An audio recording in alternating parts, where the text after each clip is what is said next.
Welcome to Hartley Hawks Football Game Day. I'm Bob McElligott. Yes, I'm coming to you from somewhat of a more tropical location today, but don't worry, I will be at Jack Ryan Field to call the game for you when the Hawks take on Desales on Friday to determine who is going to win the CCL. Well, the Hawks are coming into the game after a big win at Desales last week. They won that game 42-32. It was a game that was back and forth. Very first drive of the game, the Hawks fumble the football. That sets up Watterson for a touchdown. But then the Hawks just kind of got their legs underneath them. They regrouped. They calmed down. They started to do what they do, just play good football. And they had a great running game in that game last week, and that's what led them to the victory. The defense stepped up when it had to. The offense was there throughout the course of the night. And when they weren't running the football, which they did very well, Peyton Underwood came up with a couple of big passes that led to scores, especially the one that put the game away late in the fourth quarter to give the Hawks the win. So they do have the opportunity to win the league with a victory this week because Desales is the only team that they lost to. But Desales has also lost to Watterson. When that happened 2 weeks ago, that set up the opportunity for the Hawks to win the CCL. They can do that with a victory on their home field here this week. Right now, I want to tell you about Hutta and Price Orthodontics. I need to tell you about that because they are not just good people, they are great people, Dr. Hutta and Dr. Price. And they have been serving the area for a long, long time. So if there's something you need when it comes to orthodontics, and what is that? Is that braces? Is that something else? How do you know? Maybe you don't know, but I can tell you how you can figure it out. All you have to do is go to their website at lovethatsmile.net. You'll find out the services that they provide, and you can even schedule yourself a free consultation just by going to the website. Again, lovethatsmile.net. Dr. Hutta, Dr. Price, they care about people. They care about each and every one of their patients. I can tell you that honestly because I am a patient. Hutta and Price Orthodontics, find them online at lovethatsmile.net. Now it is time to bring in a guy that's got a great smile, and that is the head coach of the Hartley Hawks, Brad Burchfield. Well, Brad, last week, another big win for your team. You beat Watterson. It was somewhat the same, and it was a little bit different than the first meeting with them. In the first meeting, you had to come from behind late in the game. In this one, you got behind early on a turnover, but then you were able to get your feet underneath you as a team and kind of dictated after that. Yes, they had a couple of big, quick scores, but the fact of the matter is your defense was there when you needed it to be there. How much of a sign of growth is that once again for your team? I mean, it's good. They hit 3 plays that you wish you had back. The great throw Hoying made on our sideline when the kid came all the way across the field was just an incredible throw. And so you'd like to have that one back. They got us where we were trying to match their personnel, and they put a guy we thought was going to be in the end in the slot and hit him for the last touchdown, which you wish you had back from there. And then hit us right for the one right before half.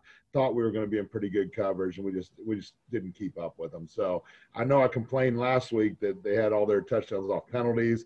This time it was what they're doing and are doing combined, but they're good, and they have they certainly. I'm really impressed on how well they've coached and the advantages they've taken of matchups that have been before us. So they certainly pose everybody problems. I mean, the way they can throw the ball and the way their quarterbacks improve, they pose everybody problems. But at the end of the day, our offensive line and our running game was so just brutal. I mean, it was just, it was polar. It was just destructive of them, and that was awesome. Yeah, and it was kind of funny to watch at the beginning because the team would go down and score, the other team would come back and score, and I thought, man, this might be, I don't know what the final score in this game is going to be. Is anybody going to stop anybody defensively? But then eventually both defenses did settle in. But as you said, your running game was really good. And again, I know that all goes back to the play along the line that you always take pride in, doesn't it?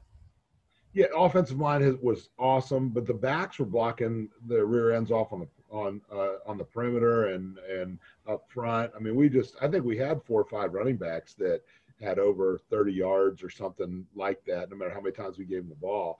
And then in the end of the game, Marcellus Parker just put us on his back and carried him with that offensive line. And, I mean, they couldn't stop us. We were up 3 with 8 minutes to go. And if you were dreaming, you would dream, I want an 8-minute drive. Well, they took an 8-minute drive down the field. Every single inch was crucial. I think we got three third downs and a couple fourth downs in there that were incredible. And that's what's going to take to win championships or compete for championships. Sometimes it's funny as running backs, everybody wants the ball. And you have always, through the years, you've had those 3-4 guys that you can just rotate in and out, and they share the ball. Yes, one guy might come out at the end of the night with more yards or more touchdowns than the other guys, but it seems like it really is a group effort back there. When it comes to coaching and sharing that responsibility, how do you and your staff approach that as far as it being a team effort, no matter who gets called upon to go into the game and carry the ball at any time? Well, it's sold. I mean, there's a couple things. So obviously Chris Sawyer's offense coordinator, and he's got 100% autonomy over the offense. And he about 2 years ago, maybe 3 years ago, he started every practice is multiple backs are involved. So he's got 2 groups minimum, maybe 3 groups that are always rotating every single play. And he's kind of categorized that for him. And it's been tremendous. And I know some people would be, maybe Sumo Marcellus might be better power runners, and Trey and Niall might be better on the perimeter. And those things may or may not be true, but we're running the same things with all of them. We're not packaging them, because I think Chris does a great job of, we have no idea what people are going to do against us, no idea of how people are going to defend us and how people are going to play us. And so we got to be able to adjust somewhat quickly, and don't know who's going to get the ball, whose night it's going to be. And I think we sell that to the kids all the time, and they understand that. And honestly, they have more ownership of it, because they know that if they block well, they're going to get more touches, they're going to get more opportunities, and they know that their time's going to come. It is a different animal as the years have gone on. We used to play teams that were not near as well coached, frankly, and we could kind of go in and say, we're going to run this, and they're not going to stop it. Now that's not the case. Every team we play is really well coached, and they're going to be able to stop what a lot of the things they're planning on stopping something, maybe a couple things that we're doing, and we've got to be able to adjust off it. Now, you do have to make adjustments on your line this week, because, you get to game 6 here. There are going to be injuries along the way, and you did have one on the line, didn't you? Yeah, James Crenshaw looks like he's going to be out for the year, and he's worked his behind off and done a great job and really bought into being a great offensive tackle for us. And, it's heartbreaking. I don't like injuries. Nobody does.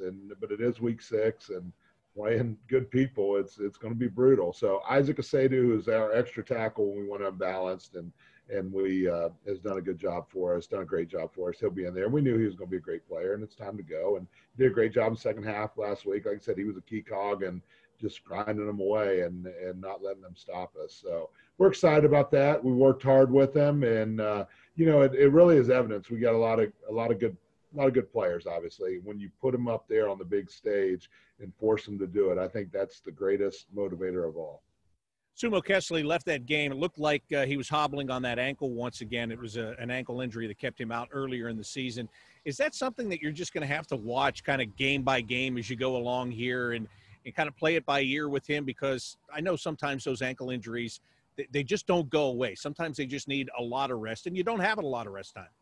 Yeah, he got hit on it, so that was more of it. He didn't twist it this time. He got hit on it, and he looks good so far this week in practice, but we've got to be ready at all times for a couple reasons. We can't spend him during at any one point. We're going to need him for a long stretch run of the season. Obviously, we're playing for a CCL championship this week. We got to go, and then the playoffs, it's win or go home, so you're going to have to go then. But yeah, I mean, he was held out. I think he probably could have gone in the game if we would have wanted to later, but we were in pretty good shape with what they were trying to do. With him, Anthony Murphy did an unbelievable job in there. He's going to be a great player for us. Obviously, he's not as big and strong as Sumo, but he's got great speed, and his effort is just unbelievable. So he gives us a great lift in there as well. But yeah, Sumo looks like he's going to be okay. He's had a great week of practice, running. Everything's been good. All right, you mentioned you have a chance to win the CCL championship this week. The only team that you lost to in the league is Desales. They beat you a couple of weeks ago. It was late in the game. They score a touchdown. Normally, you have to wait until next season to get that opportunity. But here you are playing them for a second time this year. And to be in the driver's seat and control your own destiny, that's a great feeling as a team, isn't it? It is. And we have great respect for Desales, know how good they are. But I say this because a lot of people have talked about the rematch. Like, we don't have new plays. I can tell you that without a shadow of a doubt. Like, we're going to try to run power, and their defensive ends are going to try to close it down, and we've got to kick them out. We did not kick them out last time, and we've got to do a better job. So it's as simple as that. I think I said that on 820 the other night, that we gave it our best shot last time, and it was just not quite good enough. We've got to show that we're getting better. We got to show that we're able to do things better. And, you know, again, I remember after the game to Chris, I said, hey, we got anything back the second time? He's like, nope, that was what we had. And that's the truth. Now, listen, it's our job to get the kids better. And we got another opportunity to see if we're better. I mean, that's simply what it's going to be. We're either going to be better or not. You know, where Desales is good is where we try to be good as well. Where Desales may not have as much experience, we don't have as much experience. So it really is not a not a matchup where it's good versus not good. It's going to be good versus good all the way through. Now, the first time that you played them, Nicky Pentello was the quarterback. They spread it out. He's a good option quarterback. He runs the ball well. Quintel Quinn, he's coming off a 4-touchdown game against St. Charles last week. You know what he is. But at the end of the day, it was Jonathan Thompson that was able to beat you. He got 2 scores in that game, including the one that put them on top to win the game. So is that kind of what you're talking about, too? They have multiple weapons that they can throw at you. Sure, and they're a little bit like us. They don't do a whole lot, but what they do really well, and they put us in conflict with what they do. The 2 running backs are really good. You know, the last play 21 made, you know, running buck sweep, it haunts us because our effort was not great, to be frank with you, and it was not comfortable the next day talking it with the kids. We need to do a better job. I mean, we need to do a much better job, you know, fundamentally from there. Those running backs are really, really good, of course. Thompson and Quinn are really good players. But Marcellus and Sumo and Niall and Trey and Rich, they're really good players too. And Dylan, I'm sure I'm missing people. I don't mean to. Sherrod, they're really good players too. So our good players have to be better than their good players. Whit Hobgood played for them at quarterback last week. A couple of weeks ago when we talked about their team, you know, you talked about it could be Pentello, it could be Hobgood, and how different the offense is when it really depends on which guy's in there, right? Yeah, but they've done a little bit more with this Hobgood, this number 6. They're running the same stuff they were running with Pentello. He's more of a power guy. He's a big, strong, physical kid. Pentello, man, he could go from one end to the other end, and that brings a different dynamic to running the same option plays that they are. That's a big challenge, too. We went from 5 wide, spread, throw it. I mean, they got a chance every time to come down with the ball, and this week it's an option game. So, it probably, you know, they lost to Watterson, week 4, and that probably had a little bit to do with it. They went from us, which was kind of a double wing idea, to playing a spread, and Watterson took advantage of it. I'm worried about the same thing reverse. What about the challenge for the defensive backs, not only controlling that running game, but as we saw the last time you played them, if you commit a little bit too much to the running game, they can get a guy behind those corners, and they can beat you with a deep pass. Yeah, he's a great player, number 1. He's a really good player. We got to do a better job on him. I mean, we didn't challenge him enough last time, and he made a great play, and the quarterback made a great throw on that as well. We've got to do a better job challenging him. I thought Rich did a great job challenging him later in the game too. I thought he battled, and we're going to expect to see the same kind of battle. I know they're going to try to throw it up to him and let him go make a play, and he's made some plays in critical situations. Can you believe the regular season's over already? And not only it's over, but the caliber of games that you have had to play in these 6 regular season games. I was thinking about this. This is usually when the CCL starts, and now the CCL is ending. And it is interesting. It's been great. Listen, I'm knocking on wood, and I'm praying every day that things continue to be as they have been. If you'd have told me this in July, we talked. This was not going to happen. There was no chance of this happening. 0 chance. And I'm never going to say 0 now. I guess I'm going to be 1%.